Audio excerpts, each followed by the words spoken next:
네, 오늘 말씀의 제목은 나는 날마다 죽노라입니다. 날마다 죽노라. 주일에 예배를 잘 드리고 말씀을 잘 들어도 우리가 다시 집에 돌아가서 또 다시 직장에 가서 살다 보면은 결국 다시 나의 방법대로, 세상의 방법대로 살 때가 참 많잖아요. 그래서 우리는 수요 예배를 통해서 내가 한 주의 중간되는 이 지점에 내가 어떻게 살아왔는가를 점검하는 것이 굉장히 유익합니다. 그래서 내가 어떻게 살아왔고 내가 어떤 믿음을 가지고 주일 이후의 삶을 살아왔나, 그걸 점검하며 회개하는 마음으로 또 오늘 예배를 듣기를 원합니다. 마침 다가오는 주일이 부활주일입니다. 참 신기한 게 저희가 맞춘 것도 아닌데 고린도전서를 한 장씩 한 장씩 하고 있는데 지난주부터 부활에 대한 복음을 자꾸 듣고 있어요. 그런 부분이 너무너무 감사하게 우리가 참 인도를 잘 받고 있다, 이런 생각이 듭니다. 근데 우리가 살아갈 때에 점검하는 기준이 있어요. 내가 잘 살았나라는 걸 오늘 점검해 보자고 했잖아요. 근데 어떤 사람은 잘 살았대요. 왜냐? 하루 세 끼를 잘 먹었고 어떤 별 트러블이나 문제도 없었고 그냥 잘 살았다는 거예요. 근데 과연 우리가 점검해야 될 것이 그 잘 산 걸 말한 것이 아니잖아요. 근데 오늘 바울이 이야기하기를 부활의 복음이 너희들에게 있느냐라고 물어봐요. 그러니까 우리가 부활 소망을 가진 자답게 인생을 살고 있냐가 잘 사고 못 사고의 기준이 됩니다. 내가 과연 부활 소망을 가진 채로 살고 있냐 없냐, 이거예요. 그러면 어떤 것이 부활 소망을 잘 가진 거냐?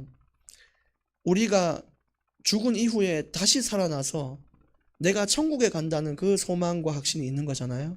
그렇더라면 이 땅에 대한 소망을 내려놓는 거예요.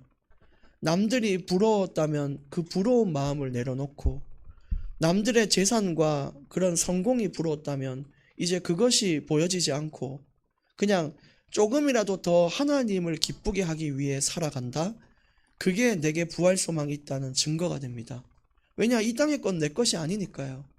하나님이 내게 주신 하늘에 속한 것을 바라는 것이 부활 소망이거든요. 근데 주일 이후로 월화 내가 어떻게 살았냐, 그걸 점검하는 거죠. 오늘 그게 안 됐던 사람들은 다시 목금을, 이 마음을 품고 우리가 가면 되겠습니다. 근데 이 부활 소망을 오해한 사람들이 있었어요. 그게 누구냐면 영지주의자들이었어요. 영지주의자들은 어떤 부활을 가졌냐면 육신은 땅에 떨어져서 썩어서 없어지고 내 영만 부활해서 영만 하나님께로 간다 라고 얘기를 한 거예요. 근데 우리가 받은 부활은 그런 부활이 아니에요. 영과 육의 완전한 부활이에요. 우리 육신까지도 다시 살아나서 하나님 주시는 아주 그 거룩한 몸을 입고 그 하나님 나라에 들어가는 것이 부활이거든요. 근데 영지주의자들이 그걸 반박을 자꾸 하는 거예요. 영만 부활한다. 그렇게 되면 어떻게 되는지 아세요? 육신은 바르게 살 필요가 없게 돼요. 그래서 그들이 주장했던 게, 야, 네 육신이 껍데기인데 뭐하러 바르게 살 필요가 있냐? 방탕하게 살아도 돼.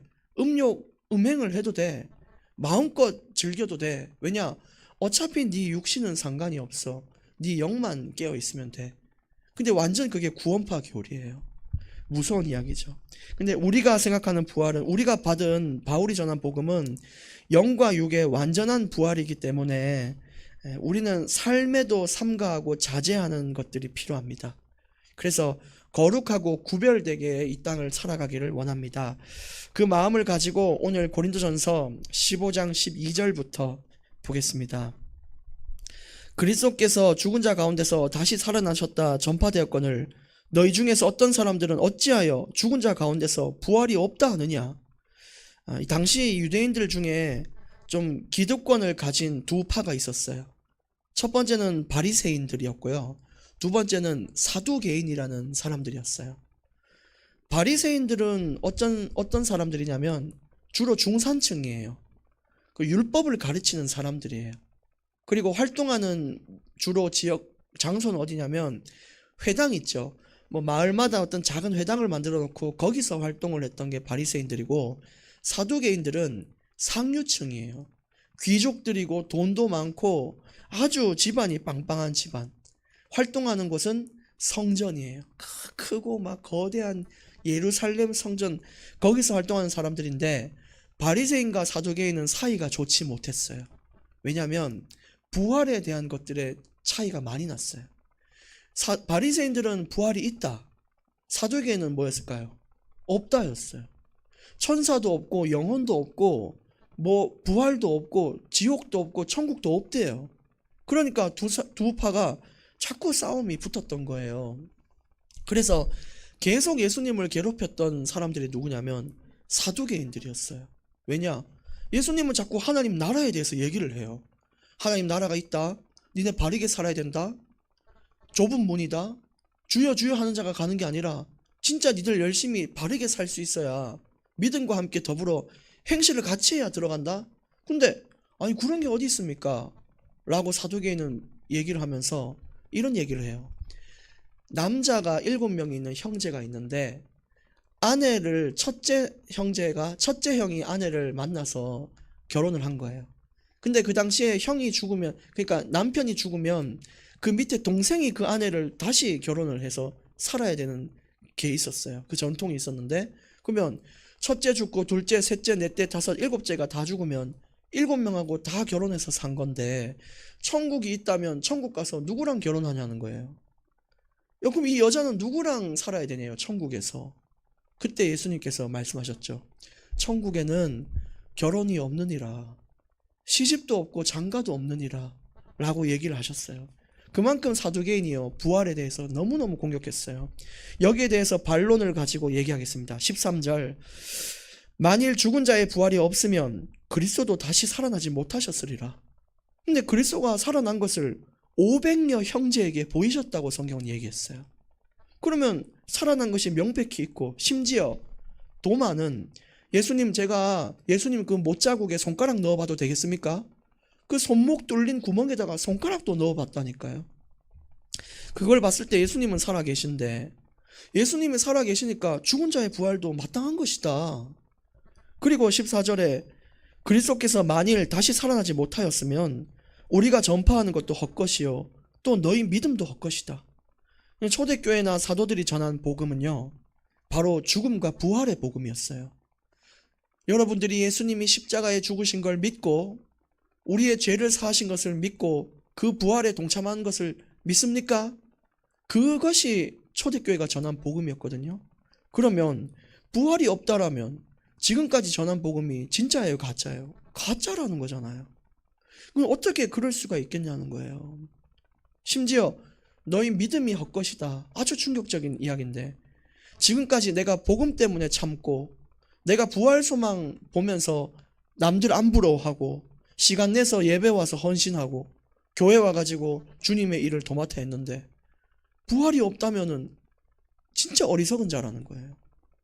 이 시간에 놀러 가야 되지 왜 예배를 옵니까? 부활이 없다면 살아있는 동안에 즐겨야지.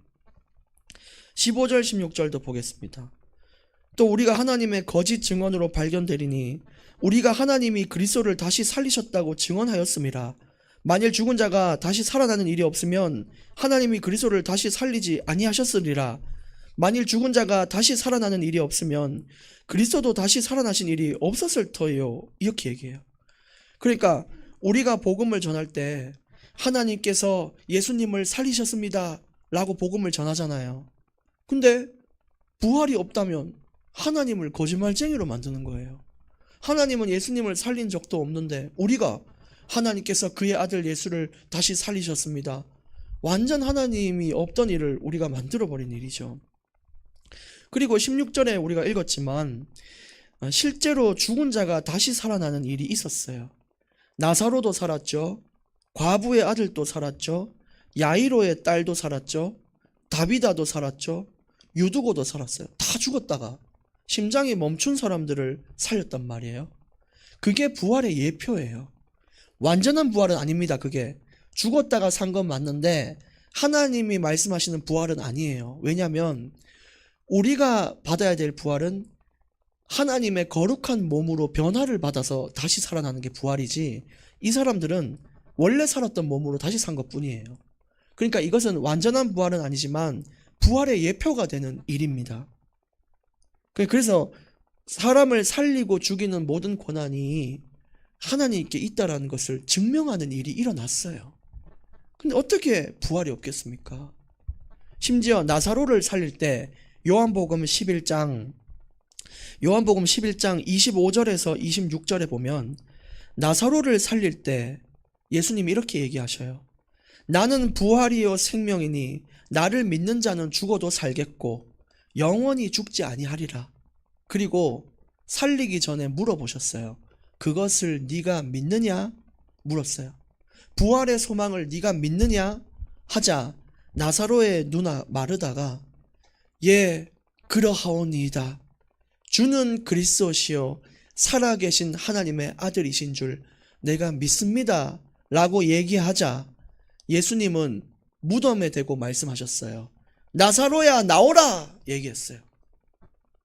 그랬더니 그 나사로가요, 온몸에 수의를 감은 채로 붕대를 칠칠 감고요 살아나온 거 있죠. 이 부활의 권세가 누구에 있냐? 이 예수님께, 하나님께 있다 이 말이에요. 놀라운 일이잖아요. 오늘 저와 여러분에게 주님은 질문하시는 거예요. 네가 믿느냐? 나를 믿으면 영원히 죽지 않는 것을 믿느냐라고 물어보시는 거예요. 그때 얘기하는 거예요. 창수야 나오라. 진짜 그런 거거든요. 오늘 주님의 질문에 담대하게 대답할 수 있어야 되겠습니다. 17절, 그리스도께서 다시 살아나신 일이 없으면 너희의 믿음도 헛되고 너희가 여전히 죄 가운데 있을 것이요. 그렇습니다. 예수님이 부활해 주는 또 중요한 의미는 뭐냐? 죄사함이에요. 죄사함. 여러분, 예수님이 죽었다고 해서 어떤 일이 일어난 건 아니에요. 왜냐? 죽은 것은 강도도 같이 죽었어요. 많은 사람들이 십자가에 죽었어요. 근데 예수님만 다른 게 있었다니까요. 뭐냐? 사망의 권세를 깨트리고 다시 사신 거예요. 예수님은 죽으시고 부활하셔서 죄의 권세를 깨트리시고 우리를 건지신 거예요. 근데 부활하지 못했다면 우리도 죄가 그대로 남아있는 것이 아니냐. 아주 무서운 이야기잖아요. 그리고 18절에 또한 그리스도 안에서 잠자는 자도 망하였으리니, 이 잠자는 자는 앞서서 믿음을 가지고 살다 죽은 자들이에요. 그러면 부활이 없는데 순교한 자들만큼 억울한 사람이 어디 있어요? 얼마나 억울합니까? 하루라도 더 재밌게 살아야지. 부활을 믿고 죽었다니까요. 목숨을 걸고. 믿다가 죽은 사들은 얼마나 손해입니까? 망한 거예요. 망한 거. 부활은 여러분 반드시 있습니다. 19절, 만일 그리스도 안에서 우리가 바라는 것이 다만 이 세상의 삶뿐이면 모든 사람 가운데 우리가 제일 불쌍한 사람이래요. 부활이 없다면요, 교회 다니는 사람만큼 불쌍한 사람이 없어요. 주일날 잠주러 가면서 예배 나오죠. 사람들한테 양보하죠. 내 성질이 올라와도 참죠. 사정도 어려운데 돈 쥐어짜내서 헌금하죠.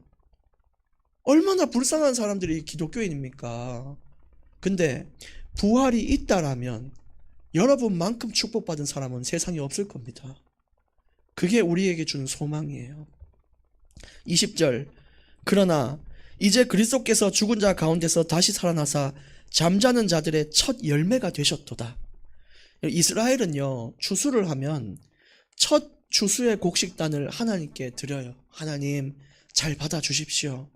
근데 그 단의 의미가 모든 곡식단을 대표한다는 의미가 있어요. 첫 곡식단, 그거 일부분이지만 그게 모든 곡식단이에요. 그럼 주님께서 첫 번째의 그 추수의 열매가 됐단 말은 믿는 자들 전체를 대표한다는 의미예요. 그러면 주님만 부활하는 것이 아니라 믿는 모든 사람들이 함께 부활할 것을 말하는 이야기입니다. 그 말씀이에요. 우리도 부활에 참여할 것입니다. 21절에도 사망이 한 사람으로 말미암았으니, 이 아담이잖아요. 죽은 자의 부활도 한 사람으로 말미암는다. 이것은 인류 중에, 이 전 온 만유 중에 유일한 분, 그리스도 예수님, 그분을 통해서 부활이 들어온 것입니다. 22절 23절도 보겠습니다. 아담 안에서 모든 사람이 죽은 것 같이 그리스도 안에서 모든 사람이 삶을 얻으리라. 그러나 각각 자기 차례대로 되리니 먼저는 첫 열매인 그리스도요, 다음에는 그가 강림하실 때 그리스도에게 속한 자요. 여기서 22절 끝에 보시면 삶을 얻으리라, 이 말은 완성이 아니에요. 모든 사람이 이미 다 얻었다가 아니라 미래형으로 쓰여진 원어입니다. 얻을 것이다. 근데 얻을 것이니까 누가 얻을 거냐? 그게 23절 끝에 나와요. 그리스도에게 속한 자만 그 부활의 삶을 얻는다는 것입니다. 모든 인류가 다 부활을 얻는 것은 아니에요. 그래서 우리가 진짜 하나님 앞에 믿음을 들여서 그리스도에 속한 자로서 살아야 부활의 영광에 참여할 수 있는 것입니다. 진짜 그렇게 살기를 원하고, 24절 25절도 보겠습니다. 그 후에는, 그러니까 부활 후에 어떤 일이 일어나냐? 부활 후에는 마지막이 옵니다.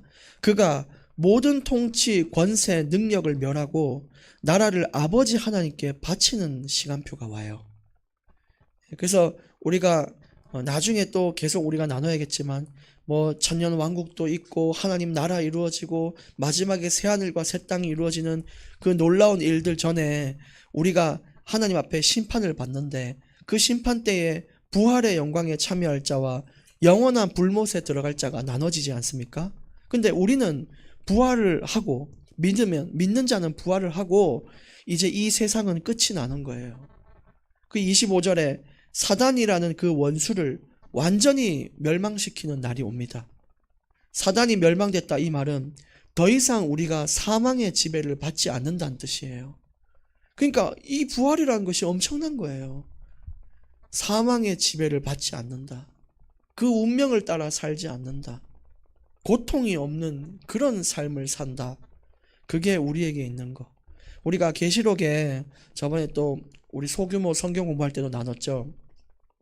아픔도 없고 애곡도 없고 진짜 눈물을 주님이 닦아주시고 기쁨과 행복이 넘치는, 거기에 참여한 게 부활이에요. 부활해가지고 똑같이 이 땅의 고통을 느낄 거면 부활 안 하는 게 맞죠. 그게 아니라는 거예요. 26절, 맨 나중에 멸망받을 원수는 사망이니라. 예수님의 죽음과 부활로 말미암아 이루어진 것입니다. 만물을 그의 발 아래에 두셨다 하셨으니 만물을 아래에 둔다 말씀하실 때에 만물을 그의 아래에 두시니가 그 중에 들지 아니한 것이 분명하도다. 말이 너무 어렵죠. 예수님이 만물을, 그러니까 이 하나님께서 만물을 예수님의 발 앞에 무릎 꿇게 하셨습니다. 근데 그렇다고 해서 하나님도 예수님께 무릎 꿇는다는 게 아니에요. 하나님, 그의 만물을 그의 아래에 두신 이가 그 중에 들지 않는다. 하나님은 거기에 속한 것이 아니고, 오히려 28절에 만물을 그에게 복종하게 하실 때에는 예수님 그 아들 자신도 그때는 만물을 자기에게 복종하게 하신 그 하나님께 복종하게 된다. 예수님 역시 마지막에 자신의 그 구속 사역 있죠. 십자가와 부활과 다스림과 사망 권세를 깨트리는, 원수를 깨트리는 일을 마치신 이후에는 이제 하나님께 복종한다. 이 말은 하나님보다 예수님이 낫다는 의미가 아니에요. 동등한데 자신의 사역을 마치고 이제 하나님이 직접 통치하는 것이 시작된다는 뜻입니다. 하나님의 나라의 진짜 통치자 누구냐? 하나님 그 자체셔요. 부활이 있기 때문에 이 통치가 가능한 거예요. 만약에 부활이 없으면 사람이 없는데 누구를 통치한단 말입니까? 말이 안 되는 거죠. 29절, 만일 죽은 자들이 도무지 다시 살아나지 못하면 죽은 자들을 위하여 세례를 받는 자들이 무엇을 하겠느냐? 어찌하여 그들을 위하여 세례를 받느냐? 당시 고대에는 교부들이, 사람이 이미 죽었거든요. 죽었는데 죽은 사람에게 세례를 하는 일도 있었대요. 일부 교부들이 그랬어요.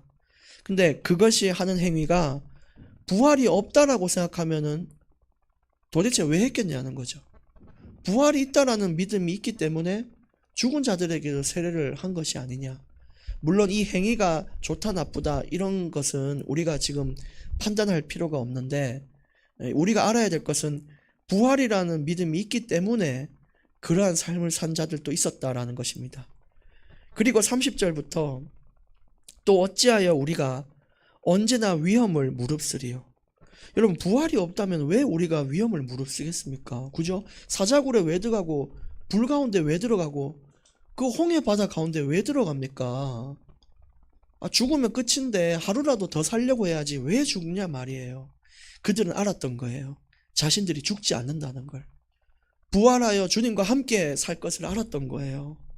31절, 형제들아, 내가 그리스도 예수 우리 주 안에서 가진 바 너희에 대한 나의 자랑을 두고 단언하노니 나는 날마다 죽노라. 바울이 가진 자랑이 뭐였을까요? 바로 바울이 지금까지 고생했던 겁니다. 그게 바울의 자랑이었어요. 내가 그리스도를 위해 고생한 거. 그리고 고생해서 세운 사람들이 바로 너희다. 너희들이 자랑이라는 거예요. 내가 하나님의 은혜로 세운 교회, 지금 내 말을 듣고 있는 제자들 너희, 이런 이 모든 나의 인생 안에서 왔던 이것이 나의 자랑인데 그걸 돌아보고 내가 얘기를 하노니 내가 날마다 죽는 걸 너희들이 알지 않냐라고 했어요. 나 진짜 부활을 믿고 고생도 마다하지 않았고 고난도 피하지 않았어. 나는 나보다 더 생각했던 것이 하나님이었어. 난 날마다 내 의견을 내지 않고 주님의 뜻을 따랐어. 너희들 알지? 이 말이에요. 난 날마다 죽었었어. 그게 그 근거가 어디 있냐? 부활이라고요. 부활. 32절, 내가 사람의 방법으로 에베소에서 맹수와 더불어 싸웠다면 내게 무슨 유익이 있으리요? 죽은 자가 다시 살아나지 못한다면 내일 죽을 터이니 먹고 마시자 하리라. 그러니까 바울이 이 사람의 방법이란 건 이거예요. 인간적인 이유로, 이런 뜻이에요. 내가 인간적인 이유로 맹수와 싸울 이유가 있겠냐? 내가 인간적인 계산으로 내가 그렇게 고생할 필요가 있겠냐? 여기 맹수는 짐승이 아니라 이 고생을 말해요. 내가 그리스도 안에서 마주한 시련, 고통, 고생, 이것을 상징하는 이야기입니다. 이거를 종합적으로 봤을 때, 야, 내가 진짜 인간적인 생각, 세상적인 생각으로라면은 왜 돌을 맞고 루스드라에 가겠어? 내가 세상 사람들과 생각이 같고 그들과 같다면 왜 내가 성에서 광주리를 타고 도망을 다녔겠어? 왜 내가 추운 바닥에서 죽겠냐 이거예요. 그러니까 세상에 있는 생각과 이유로는 도저히 판단할 수 없는 게 그리스도인의 고난이에요. 근데 그 또 뒤에 얘기하잖아요. 만약에 죽은 자가 다시 못 살아나는 부활이 없다면 내가 죽을 건데 오늘 먹고 마시고 파티해야 되지 왜 예배를 드려? 아니 부활이 없으면은 내가 놀러 다니고 돈을 막 긁어 모아서 귀금속을 사서 하루라도 더 뽐내고 살아야지 왜 다 떨어진 옷을 입고 그래도 주님 앞에 내 삶을 드려? 부활이 있단 말이야 이거예요. 부활이 있으니까 그렇게 사는 거야. 33절, 그러므로 이렇게 얘기합니다. 속지 말라. 악한 동물들은 선한 행실을 더럽힌다. 그러니까 부활을 믿지 않는 저 사람들과 어울려 다니면 너희들 역시 부활이 없는 사람처럼 살 것이다. 세상과 같아지지 말라. 물들지 말라고 얘기하는 거예요. 거룩하고 구별되게 살아야 한다. 부활은 있다. 세상 사람들이 하는 말 다 맞는 말 맞는데 부활을 빼놓고 보면은 다 틀린 말인 거예요. 그러니까 여러분, 우리가 사는 이 세상이 끝이 아닙니다. 우리는 60년, 누구는 70년, 누구는 80년 후에 하나님 나라에 있습니다. 우리는 사라지는 게 아니에요. 죽는 게 아니에요. 진짜 살아나는 것입니다. 그래서 34절, 오늘 이걸 새기길 원합니다. 깨어 의를 행하고 죄를 짓지 말라. 하나님을 알지 못하는 자가 있기로 내가 너희를 부끄럽게 하기 위하여 말하노라. 이 부활 소망을 믿지 않고 살아가는 모든 사람들에게 내가 너희를 부끄럽게 하기 위하여, 너희들이 그렇게 바라보고 목맸던 경제, 니들 손에 쥔 걸 봐라. 그걸 부끄럽게 하기 위해서다. 명예와 성공 바라보고 살아서 그 자리에 서 있는 너희들, 그게 부끄럽다는 것을 알게 될 것이다. 그러면서 깨어 있으라고 이야기를 하셨습니다. 여러분, 우리가 이제 내일 또 목금 살아가고 토요일 살아가고 주일에 모이잖아요. 또 금요일 날 또 모이겠지만 어쨌든 부활을 믿는 자처럼 살자. 오늘 결론입니다. 부활을 믿는 자처럼 살자. 네. 부활을 믿는 자처럼 산다는 것은 간단해요. 거기에 위로를 받으시면 돼요. 우리 세상에 위로 많잖아요. 어떤 사람은 노래방 가가지고 막 높은 고음을 질러가면서 보는 사람도 있고요. 물론 그게 뭐 나쁘다 이렇게 얘기는 하지 않습니다. 그러나 부활을 바라봤을 때 더 큰 기쁨이 왔으면 좋겠고요. 또 부활이 있다면 내 육신도 더럽히면 안 돼요. 바르게 행실을 해야 돼요. 그래서 그리스도인들이 삶에 갖춰야 될 이 본이 되어야 될 도덕적인 윤리적 규범이 굉장히 엄격해요. 아마 주변 사람들이 여러분을 보는 잣대가 그럴 겁니다. 굉장히 엄격할 겁니다. 어떻게 예수 믿는 사람이 저럴 수가 있어? 네, 그래서 요걸 믿고 또 이제 승리하는 또 삶을 사시고 모이겠습니다. 하나님 감사합니다. 오늘 말씀이 우리를 깨우기 위한 주님의 은혜인 줄 믿고 우리 가슴에 새기게 해 주옵소서. 날마다 죽는다고 고백했던 바울처럼 우리 역시 그런 믿음을 가질 수 있는 자들이 되게 해주시고 부활 소망에 참여할 그날을 바라보며 주님 앞에 우리의 인생을 기꺼이 드릴 수 있는 자들이 되게 해주옵소서. 세상에 물들지 않게 하여 주옵소서. 예수님 이름으로 기도합니다. 아멘.